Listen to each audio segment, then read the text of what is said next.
Ang atong tubag sa Salmo o sa kapangandoy, bendisyonan unta kita sa Dios diha sa iyang kaluoy. Usa ni sa gipasikaran sa pagpasabot ni ining gitugot ni Pope Francis nga blessingan ang mga irregular union sa mga tao sama sa same-sex, divorcee o nagpuyo-puyo tungod sa kaluoy. Dili tungod kay wagtangon ang sala, kung dili gikaluy-an ang makasasala.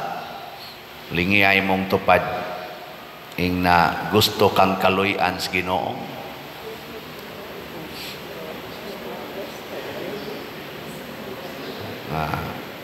Wagi klaro.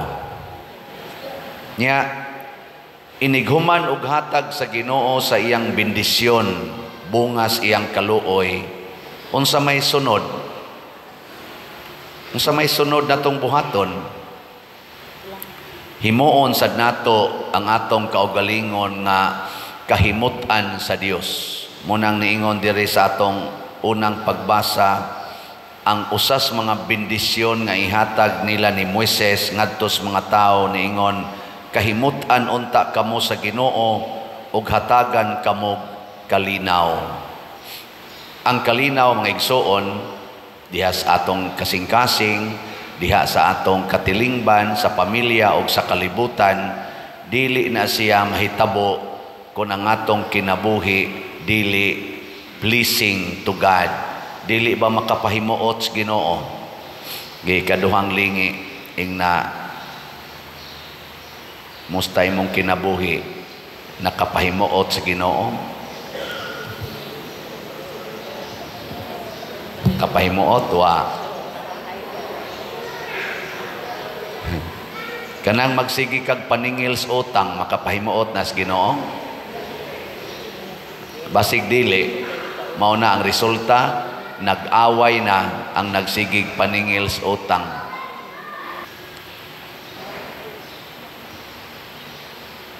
Kaning pagsigig gubat sa kalibutan, kanang makigubat gyud ka sa imong isig ka tawo, makapahimuot na sa Ginoo?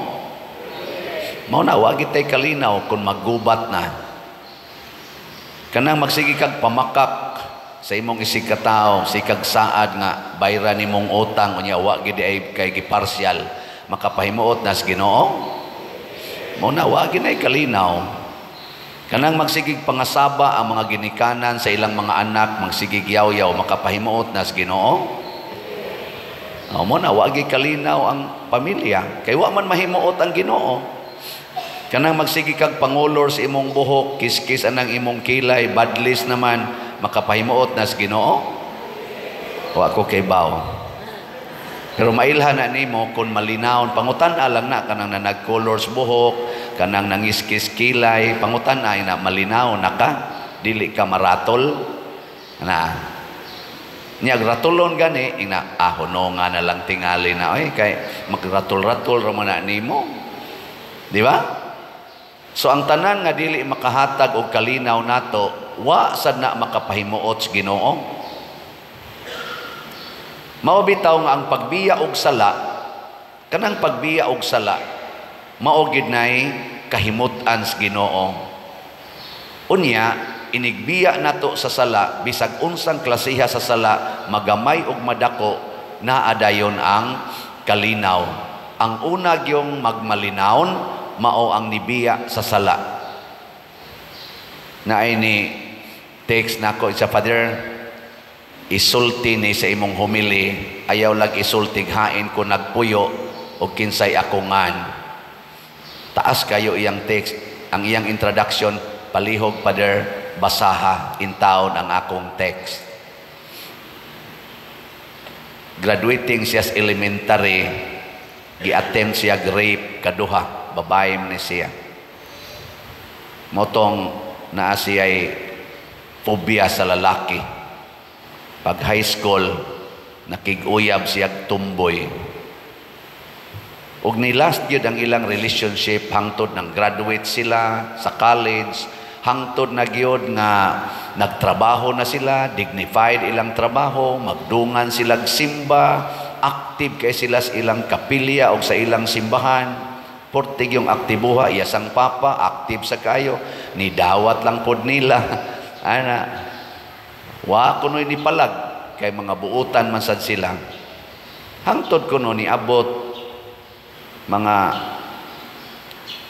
kuan na tingali to, mga 14 or 15 years ang ilang relationship. Nangutana siya sa Ginoo, siya malipayon man ko Lord, pero ngano man nga doon na may murabag dili kompleto sa akong kasing-kasing. Sultihi kuno ko kanang dili gikag pari, dili gikag tao, kanang gikan gid nimo sultihi ko, nalipay kaning among relationship. Niabot na lang kunog 10 years wa gid siya tubagas Ginoo. Nya og mo istorya sa kuno siya pari og madre, di man siya ganahan kay wala naman kuno'y laing isulti, moingon madyo kuno sayop. Nya para niya gusto man siya mo justify. And just recently iyang na sinati ang tubag sa Ginoo murag San Jose ba, pinaagig damgo ni kuyog kuno siya og prosesyon kay devote man siya ni Santo Niño. Sa iyang damgo ni kuyog kuno siya prosesyon ni Santo Niño. Nakita niya nga naay kayo nga misilaob sa sinina hangtod ngadto sa buhok ni Santo Niño na sunog, nangilad ang naong sa imahin. Pagmata niya ang message kuno nga iyang nadawat niingon nga imong gipakauwawan ang imong debosyon sa Ginoo, imong gibuling-bulingan ang naong sa Ginoo pinaagi sa imong kinabuhi.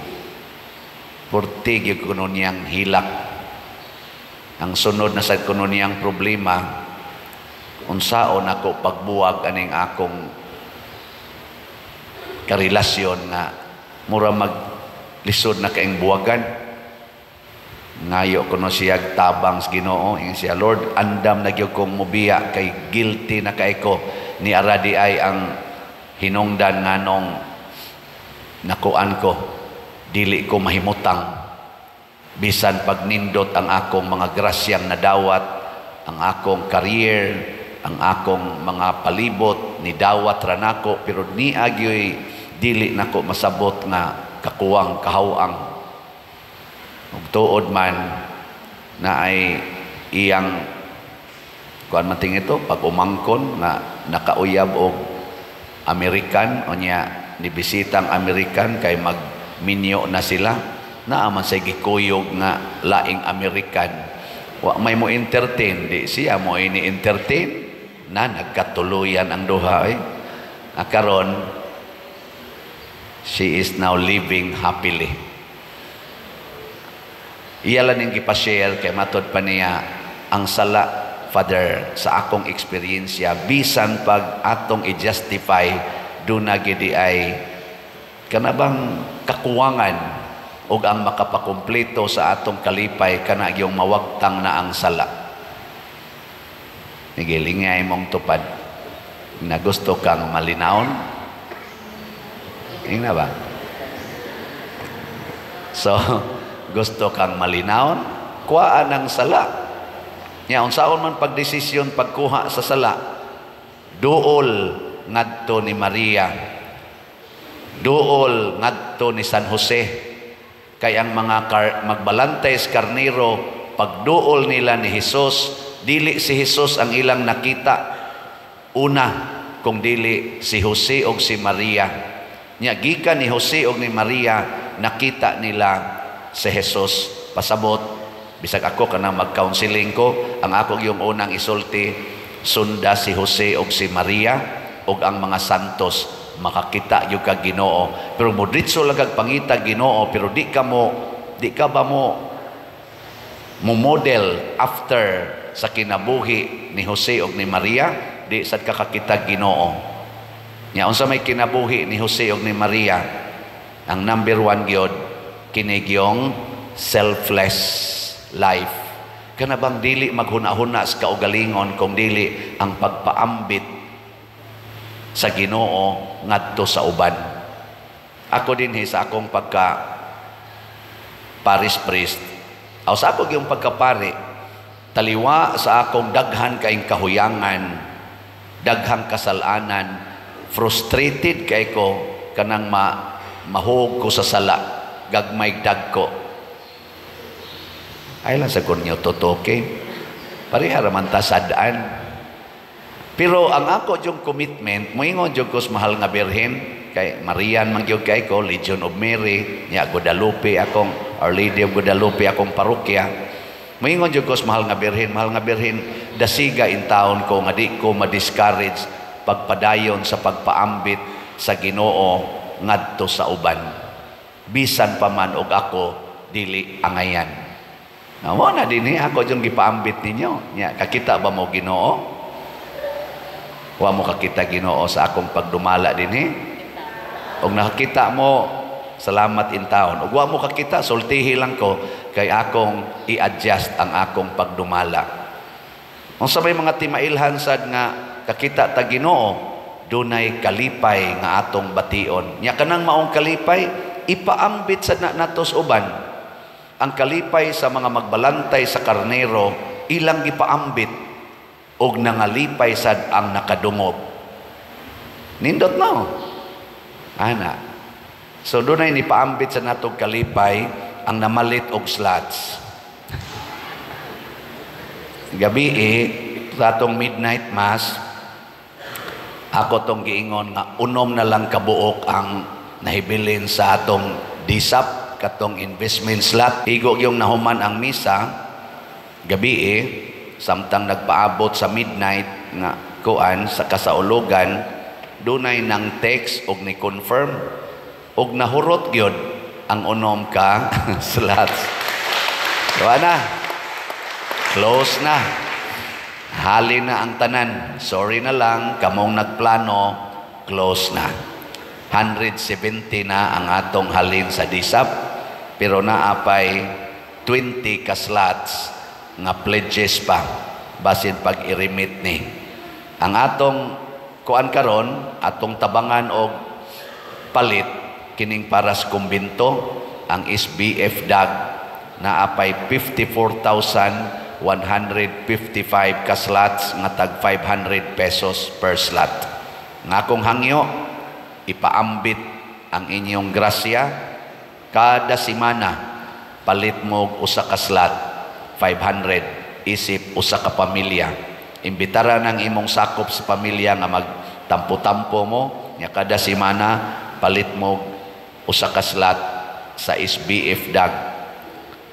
Ato ning ipaambit ang resulta sama ni Jose ug ni Maria, mahimotang tuburan sa kalipay sa atong isig katao, ug ang ato sang kasing-kasing mag-awas-awas ang kalinaw kalipay, dili gagikan sa kwarta, dili gagikan sa mga pagdaig ngan hinato, wa magikan sa atong gahom, wa magikan sa mga butang atong gihuptan, kung dili nagikan sa Ginoo nga natao diha sa pasungan. Ang gahom sa Ginoo nga nagluwas nato, nga muluwas pagyud nato, maunay hinungdan nga mahimotang malinawon og malipayon. Last nga lingi sa imong tupad. Last na lang ng lingi. Ing nasugod karon, ako na gyud kang lipayon kanunay. Sige, ingna. Ingna ba? Di ba? Nindot kayo? Sige, manindog na ta.